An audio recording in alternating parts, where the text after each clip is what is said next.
Communiqué du Collège des chefs d'État de la Confédération des États du Sahel, AES.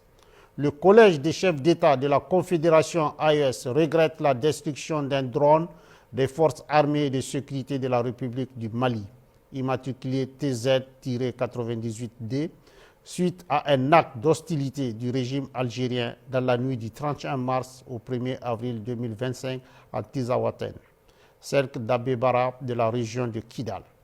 Le Collège des chefs d'État de la Confédération AES rappelle qu'en application de sa décision en date du 22 décembre 2024, il a décidé, entre autres mesures, de faire de l'espace confédéral un théâtre unique d'opérations militaires.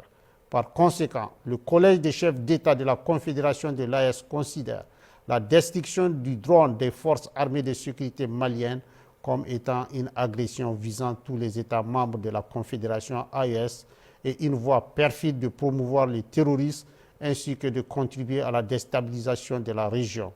Cet incident est d'autant plus grave qu'il ressort des conclusions de l'enquête que la destruction du drone a empêché la neutralisation d'un groupe terroriste qui planifiait des actes terroristes contre l'AES. Le Collège des chefs d'État de la Confédération de l'AES condamne avec la plus grande énergie cet acte irresponsable du régime algérien en violation du droit international et à rebours des relations historiques et fraternelles entre les peuples de la Confédération AES et le peuple algérien. En outre, le Collège des chefs d'État de l'AES décide de rappeler pour consultation les ambassadeurs des États membres accrédités en Algérie.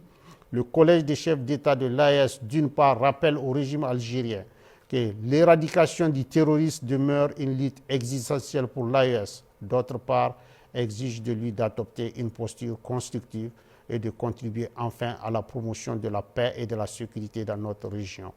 Enfin, le Collège des chefs d'État de la Confédération de l'AES rassure les populations que les forces de défense et de sécurité demeurent pleinement mobilisées pour assurer leur sécurité et défendre l'intégrité de l'espace confédéral.